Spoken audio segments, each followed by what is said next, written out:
Hello friends, welcome back to Twin Bros channel.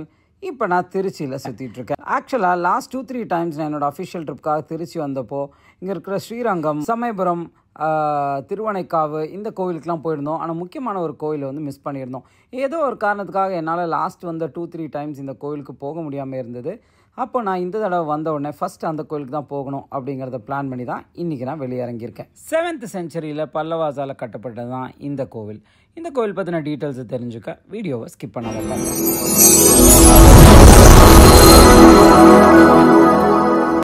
Hello friends, welcome back to the video. இப்போ நான் திருச்சியில் மலைக்கோட்டையில் இருக்கிற ஒரு கோவிலுக்கு தான் போயிட்டுருக்கேன். இந்த மலைக்கோட்டை அப்படிங்கிற பேர் கேட்டாலே அது என்ன டெம்பிள் அப்படின்றத நீங்கள் கெஸ் பண்ணியிருப்பீங்க. ஆமாம், உச்சி பிள்ளையார் கோவிலுக்கு தான் போயிட்டுருக்கோம். நீங்கள் திருச்சியில் எங்கே இருந்தாலுமே வந்து பஸ் கனெக்டிவிட்டி இந்த இடத்துக்கு இருக்குது.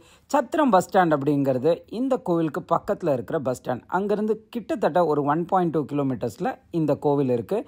சத்திரம் பஸ் ஸ்டாண்டில் வந்துட்டீங்க அப்படின்னா ஒரு ஆட்டோ எடுத்துட்டா 50 to 60 rupees பே பண்ணிங்கன்னா நம்ம இந்த இடத்துக்கு போய் சேர்ந்துடலாம். பஸ் ஸ்டாண்ட்லேருந்து நம்ம கோயில் போயிட்டுருக்கிற வழியிலே வந்து பார்த்திங்கன்னா இன்னொரு 2 கோவில், ஒரு சிவனோட கோயிலும் நந்தியோட கோயிலும் இருக்குது. அதை பற்றின டீட்டெயில்ஸை நம்ம அப்புறம் தெரிஞ்சுக்கலாம். இப்போது ஒரு தெப்பக்குளம் நம்மளோட ரைட் சைடில் தெரியுது. இதை தாண்டினதுக்கப்புறம் லெஃப்ட் ஹேண்ட் சைடு ரோடில் நம்மளால் இந்த கோவிலை வந்து பார்க்க முடியும். கோவிலோட ஸ்டார்டிங்கில் நீங்கள் உச்சி பிள்ளையார் அப்படிங்கிற போர்டை வந்து நீங்கள் பார்க்க மாட்டீங்க. ஆனால் அதுக்கு பதிலாக தாயுமான சுவாமிகள் திருக்கோயில் அப்படின்னு எழுதியிருக்கும். அது கீழே குழந்தை பேர் சுகப்பிரசவ பிரார்த்தனை ஸ்தலம் அப்படின்னும் அதில் எழுதியிருக்கும். அது ஏன் அப்படிங்கிறத நம்ம இதுக்கு முன்னாடி போகும்போது தெரிஞ்சுக்கலாம். இந்த கோவிலில் மலைக்கு உச்சியில் உட்காந்துருக்கிற விநாயகர் அப்படிங்கிறதுனால தான் இந்த உச்சி பிள்ளையார் கோயில் அப்படின்ற பேர் இருக்குது. இந்த கோயில் என்ட்ரானதுக்கப்புறம் பார்த்தீங்கன்னா மாணிக்க விநாயகர் அப்படிங்கிறவர் வந்து கீழே இருப்பார். அவரை ப்ரே பண்ணிட்டு தான் அதுக்கப்புறமா வந்து நம்ம இந்த மலையோட ஸ்டெப்ஸை வந்து ஏற ஆரம்பிக்க போகிறோம். கிட்டத்தட்ட 300 ஸ்டெப்ஸ் ஏறி தான் நம்ம இந்த கோவிலோடைய உச்சிக்கு போய் சேர போகிறோம். அப்படி ஏறிட்டு போகல நம்மளோட இந்த கோவிலை பற்றின வரலாறை ஒரு குட்டி ஸ்டோரியாக பார்த்துடலாம். ராமாயணத்தில் விபீஷ்ணன் அப்படின்ற கேரக்டர் நமக்கு தெரியும், ராவணனோட தம்பி. அவர் தர்மத்து பக்கம் நிற்கணும் அப்படிங்கிறதுக்காக ராமரோட நின்றுப்பார் அவரோட யுத்தத்தில். அப்படி ராமர் ஜெயிச்சதுக்கு அப்புறமா அந்த சந்தோஷத்தில் ஒரு ரங்கநாதரோட ஸ்டாச்சுவை விபீஷ்ணனுக்கு கிஃப்டாக கொடுத்துருப்பார். அதை பிரதிஷ்டை செய்யறதுக்காக விபீஷ்ணன் திருச்சி வழியாக வந்துட்டு இருந்திருக்கிற டைமில் இப்படி ஒரு அசுரன் இப்படி ஒரு பெரிய ஒரு பிரதிஷ்டையை செய்யக்கூடாது அப்படின்னு போய் தேவர்கள் எல்லாம் போய் விநாயகர்கிட்ட வேண்டியிருக்காங்க. விபீஷ்ணர் திருச்சியில் காவிரி ஆற்று பக்கத்தில் வந்ததுக்கப்புறம் அன்னைய நாளுக்கு குளிச்சுட்டு அவருடைய பூஜையை செய்யணும் அப்படின்னு சொல்லி நினச்சிருக்காரு. ஆனால் அந்த சிலையை கீழே வச்சுட்டா அதை அந்த இடத்துல பிரதிஷ்டை ஆகிடும், திரும்ப அந்த சிலையை எடுக்க முடியாது. அப்போ இதை பிடிக்கிறதுக்காக ஒரு ஆளை தேடிட்டு இருக்கும்போது விநாயகர் ஒரு சின்ன பாலகன் ரூபத்தில் அவர் முன்னாடி போயிருக்காரு. அப்படி இந்த சிலையை கையில் வாங்கிட்டு விபீஷ்ணர் காவேரி ஆற்றுல முங்கி எழுந்துக்கிறதுக்குள்ள அந்த சின்ன பையன் வேஷத்தில் வந்திருக்கிற விநாயகர் அந்த ரங்கநாதரோட ஸ்டாச்சுவை காவேரி கரையோரத்தில் பிரதிஷ்டை செஞ்சிடறாரு. அப்படி பிரதிஷ்டை செய்யப்பட்ட ரங்கநாதருக்கு அப்புறமா கட்டப்பட்டது தான் இந்த ஸ்ரீரங்கம் கோவில். அப்படி தன் கையால் பிரதிஷ்டை செய்ய முடியாததுனால பயங்கர கோபம் அடைஞ்சு இந்த பையனை துரத்திட்டு போகிறாரு அடிக்கிறதுக்காக. அப்படி இந்த மலை மேலே விநாயகர் மேலே போயிடுறாரு. இவர் கோவத்தில் பின்னாடியே துரத்திட்டு போய் அந்த ஒரு அடி இவரோட நெத்தியில் அடிச்சிடறாரு. அவர் உருவம் மாறி விநாயகராக வந்து காட்சி அளிக்கிறார். இவர் அதுக்கப்புறமா மன்னிப்பு கேட்டு விநாயகரோட அருள் பெற்றதாக வந்து சொல்லப்படுது. அப்படி விநாயகர் உச்சியில் போய் நின்று அந்த இடத்துல தான் வந்து இப்போ உச்சி பிள்ளையார் கோவில் இருக்குது. நம்ம இந்த ஸ்டெப்ஸ் ஏறி போகும்போதே பார்த்திங்கன்னா ஒரு 50 to 60 ஸ்டெப்ஸ் ஏறும்போது சின்ன சின்னதாக வந்து அங்கங்கே நிறைய சாமிகளோட பிரதிஷ்டைகளை வந்து நம்மளால் பார்க்க முடியும். ஒரு 100 to 120 ஸ்டெப்ஸ் ஏறினதுக்கப்புறம் நேராக நம்மளுக்கு முன்னாடி ஒரு சிவன் பார்வதி அவங்களுடைய பெரிய ஸ்டாச்சுவும் ஒரு விநாயகரோட ஸ்டாச்சுவும் நம்மளால் பார்க்க முடியும். இங்கேருந்து இன்னொரு 30 to 40 ஸ்டெப்ஸ் நம்ம முன்னாடி போகும்போது விநாயகரை பார்க்கறதுக்கு முன்னாடி ஒரு சிவனோட கோவில் இருக்குது. இங்கே சிவன் தாயுமான சுவாமிகள் அப்படிங்கிற பேரில் வந்து அறியப்படுறாங்க. பார்வதி தேவி மட்டுவர் குழலம்மை அப்படிங்கிற பேரில் அறியப்படுறாங்க. இங்கே இருக்கிற தாய்மானவன் சாமிகளுக்கு பின்னாடி சொல்லப்படுற வரலாறு என்ன அப்படின்னா, ரத்னா தேவி அப்படின்னு ஒரு சிவபக்தி இருந்திருக்காங்க. அவங்க கர்ப்ப காலத்தில் இது வழியாக நடந்து போயிட்டு இருக்கும்போது அவங்களுக்கு பிரசவ வலி வந்திருக்கு. அவங்களோட அம்மாவை வர சொல்லி அனுப்பியிருக்காங்க. ஆனால் அந்த டைமில் நல்ல மழை இருந்ததுனாலையும் காவேரி ஆற்றுல நல்ல வெள்ளப்பெருக்கு இருந்ததுனாலையும் அவங்க அம்மாவால் இங்கே வந்து சேர முடியலன்னு சொல்லியிருக்காங்க. அப்படி உதவி இல்லாமல் நின்ன அந்த பக்தைக்காக சிவன் அம்மாவா உருமாறி இங்கே வந்து பிரசவம் பார்த்துட்டு மறைஞ்சிட்டதாக சொல்லப்படுது. அப்படி அம்மாவா மாறி இங்கே வந்ததுனால தான் இங்கே இருக்கிற சிவனுக்கு வந்து தாயுமான சுவாமிகள் அப்படின்ற பேர் வந்தது. இந்த நம்பிக்கையில் இப்போவும் குழந்தை இல்லாதவங்க அதே மாதிரி பிரசவம் இருக்கிறவங்க நல்ல சுகப்பிரசவம் நடக்கணும் அப்படின்னு வேண்டிக்கிட்டு இந்த கோவிலுக்கு வர்றதை வந்து நம்மளால் பார்க்க முடியும். இங்கே வந்து இப்படி பிரசவம் நல்லா நடந்தால் வாழைத்தாரை வந்து காணிக்கையாக செலுத்துறதா வந்து ஒரு வேண்டுதலாக வைக்கிறத வந்து எல்லாருமே வந்து வழக்கமாக வச்சுருக்காங்க. நம்ம அந்த தாய்மானவன் கோயிலுக்கு உள்ளே போகும்போது பெரிய கொடிமரமும் நந்தி தேவனையும் வந்து நம்மளால் பார்க்க முடியும். உள்ளே போனால் வந்து இங்கே பார்வதி தேவியோட ஸ்டாச்சு வந்து ரைட் சைட்லேயும், அதுக்கப்புறமா லெஃப்ட் சைடில் தாய்மானவனுடைய ஸ்டாச்சுவையும் நம்மளால் பார்க்க முடியும்.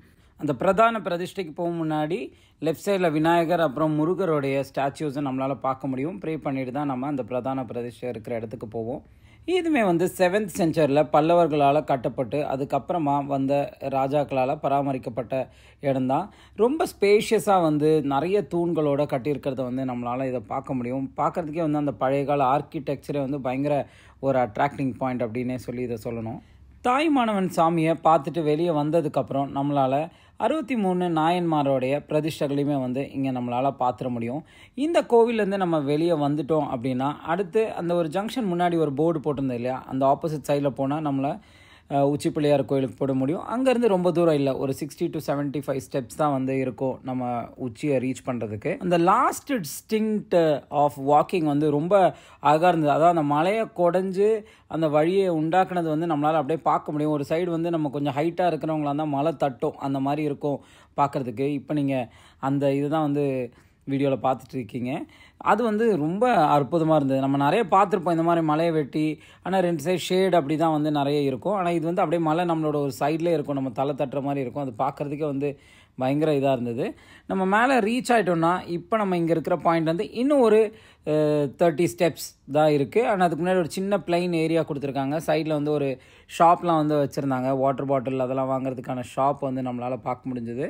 இந்த ஒரு ஷாப் தான் வந்து இதுக்குள்ளே மேலே ஏற ஆரம்பித்து தான் வந்து இருக்குது. நம்ம ஆல்மோஸ்ட் டாப்பில் வந்துட்டோம். இப்போ தான் இந்த டேர்னிங் எடுத்துகிட்டு இது மேலே ஏறிட்டோம் அப்படின்னா வந்து நம்ம உச்சி பிள்ளையாரோட அந்த டாப்பில் வந்து ரீச் ஆகப்படும். முன்னாடி உங்களுக்கு அந்த உச்சி பிள்ளையாரோட என்ட்ரன்ஸ் வந்து இங்கேருந்து இப்போ தெரியும்.